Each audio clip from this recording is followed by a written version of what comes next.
is Wednesday, the 3rd of June, 2026. My name is Francisco Gaffney, and this is my daily streaming all about governance, risk, compliance, and advisory boards. And we have the model in front of us already. This is what we are going to piece by piece throughout the week. Yesterday we spoke about scaling a company. Today we are going to talk about predictability and growth. Tomorrow about systems, and on Friday about the edge, the things that make your innovation or transformation meaningful and more predictable. More predictable, I mean, actually, because it's a lot of ambiguity, uncertainties, and say how you build that edge for the future.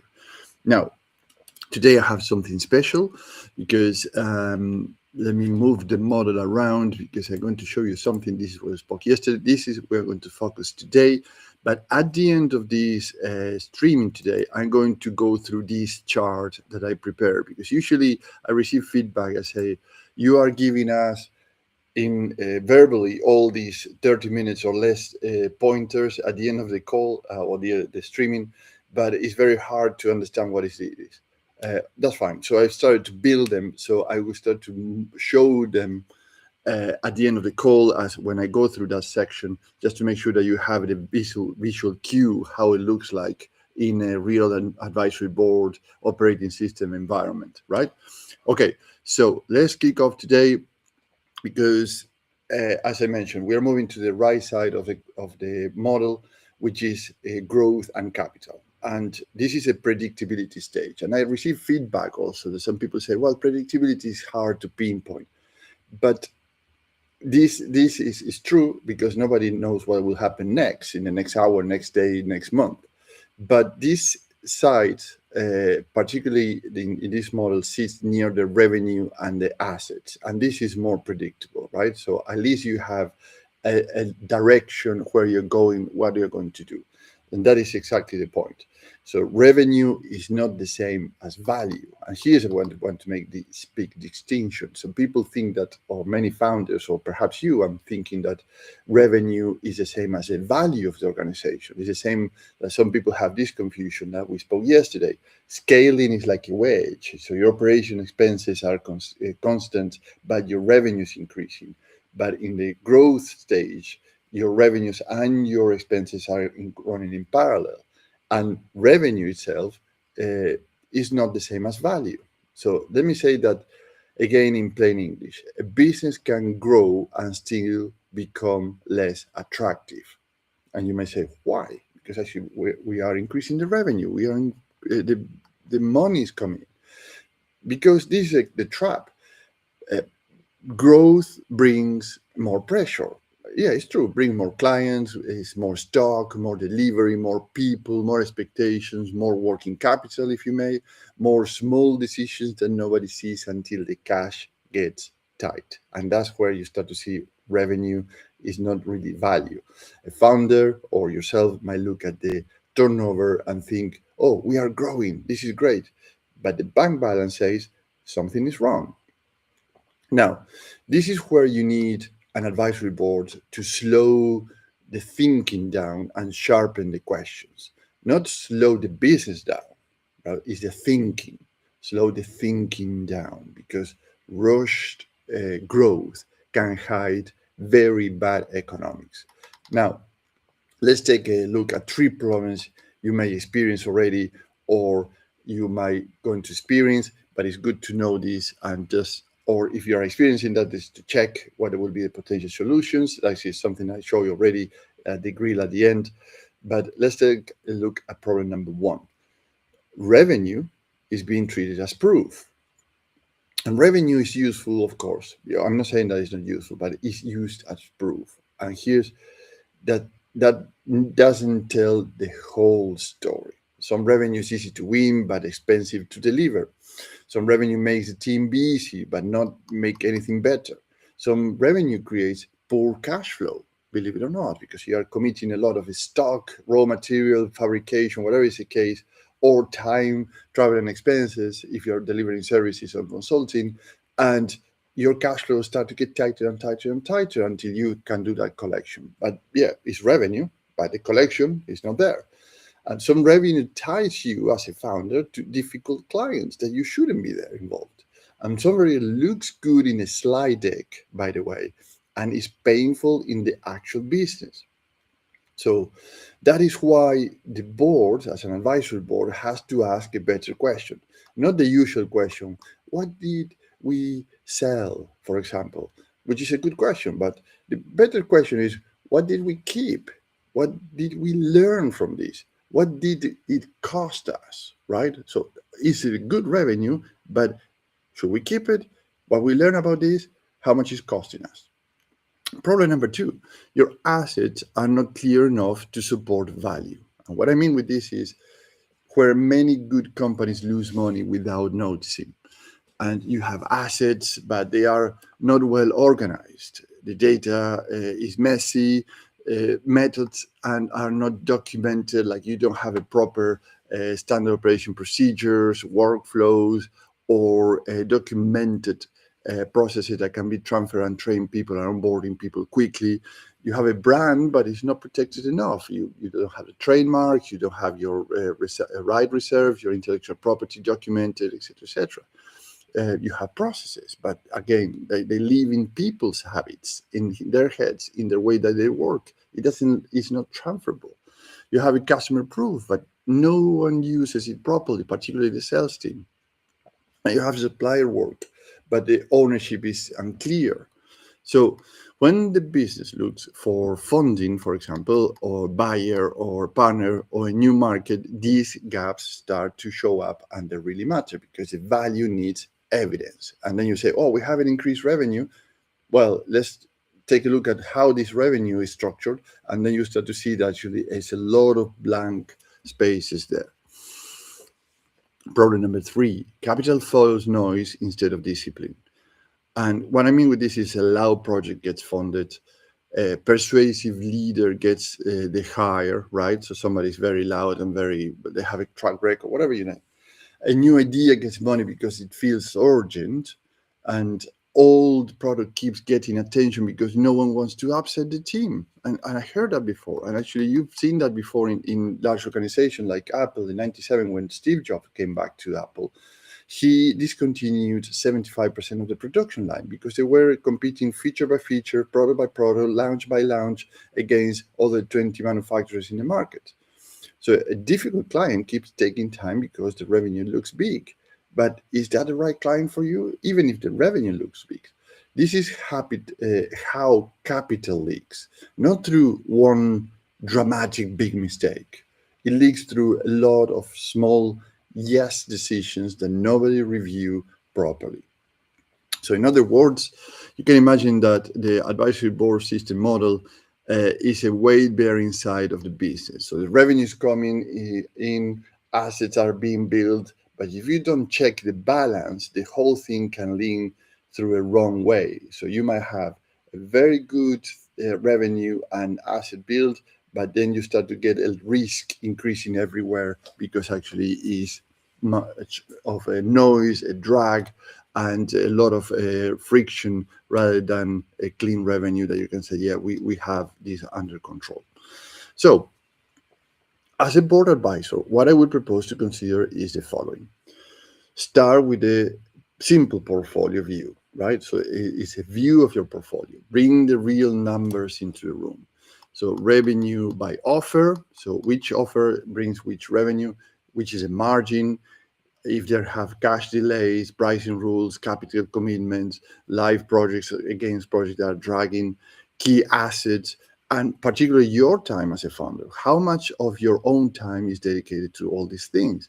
And obviously the client quality, because probably you won't like to work with these toxic clients. And yes, we have to say sometimes the clients are not the best for the organization, even if it hurts the revenue apparently today. But if you look into the pattern in the past, probably that revenue hit is a very good decision because it frees a lot of resources, time, mental health, you name it. And then you can think straight better again and go through business actually is more cooperative partnership and build better relationships and processes and systems. So you have to look at the patterns. Which offers produce clean value, which offers create less noise, which clients strengthen the business, which clients drain it. Are the assets worth more investment or not? Assets are half built and underused, or are properly built and documented and with IP protection, royalties, the licensing, etc., etc. So which project needs more money, because some of them will need more capital. So, or which projects needs to close down, as we mentioned with Steve Jobs, that he closed 75% of the production line. This is where the advisory board helps you as a founder to make the cleaner choices, because you carry the history, you remember why a project started, you remember the promise made to the client, you remember the person who pushed for the idea, and what the board brings here is the distance. So it detached emotion. It's not coldness, like I said, what we see from far away. So we are telling what is wrong, what is right. But distance helps the business to say, this still matters, or this has its time. It's time to close it down. So then you said your capital gate. The capital gate is simply is a decision rule, basically. Before money, time, or senior attention goes into something, the business should know the expected result, the owner, the risk, the deadline, and the evidence that will make the board stop. So that is really what it really matters here. Most firms are better at starting things than stopping things, and this is reality. So the advisory board must make stopping acceptable, not because the business is scared, it's because the focus has a value there, where I want to point the cannons to make the things happen in the business outcomes that we're looking for. Now, what do you gain working with me? You gain three things: business outcomes, differentiators, and risk reductions. In terms of business outcomes, you gain a cleaner view of where value is being created. You stop treating all revenue as equal. You see which assets deserve investment. You see which projects deserve hard questions. And you create a capital discipline framework the board can keep using. And the board, I mean, is that distance that it doesn't, that gives you the capacity to see things in a different way. In terms of differentiators, the advisory board operating system brings finance, commercial operations, and asset thinking into one room. So it does not treat growth as a sales slogan, as many companies do. It treats growth as a set of choices. It is faster to implement than hiring one executive. It's lower overhead than a big consulting firm. There is no talent locked in, because members can be swapped every 6 months as the constraints changes, right? And in terms of risk reductions, it helps you to reduce the risk of growing into a cash trap. It helps reduce the risk of funding pet projects. It helps reduce the risk of weak pricing becoming normal, and reduce the risk of having assets that the business cannot prove, protect, or use. And this is very important, because you don't want these kind of assets. And you reduce the risk of confusing turnover of revenue with value, which is what we said at the beginning. Now, here is a big thing I want to show you, and you can do this in 30 minutes or less, and actually you can do it today. So let me show you what I promised earlier.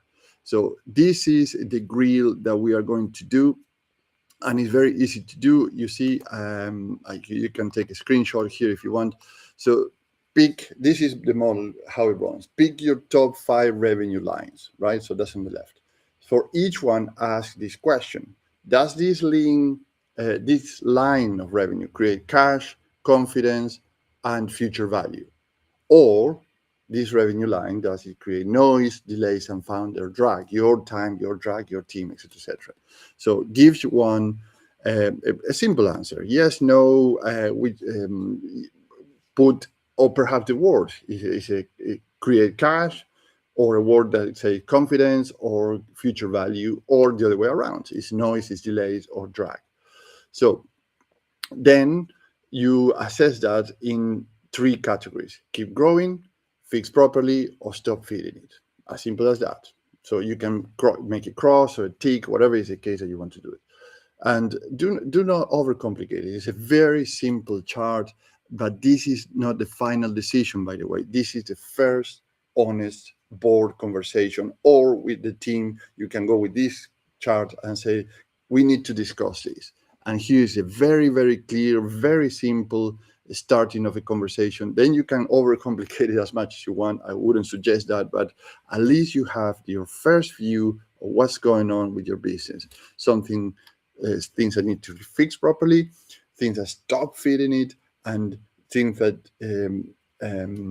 effectively you can keep to grow your company. So let's pause here for today and reconvene tomorrow, because tomorrow we move from to the bottom of the advisory board operating model, the controls and resilience. That is where we ask whether the business is strong because the system works, or because you as a founder is still catching the mistakes from everybody else, or the boomerang effect. You make a decision, your team accepts it, everybody goes to work, and then a week later, a month later, a quarter later, people come back to you and say, we need to review this again, I need your input.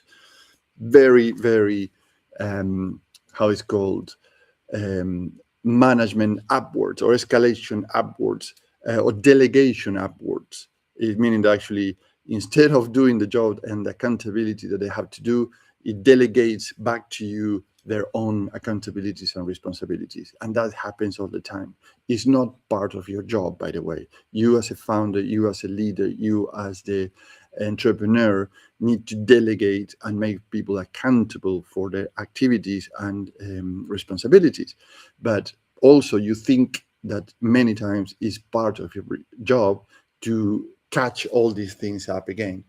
It's not really, because you don't have a system, you don't have an operating system that helps you to distinguish when they are doing this delegation upwards, as I call it. Now, if you are in a chair, in a leadership position, a C-suite, or you're a founder, that you lead a company with 50 or more employees and 10 million pounds or dollars or euros revenue, and growth is not turning into the value it should, let's have a 30-minute chat.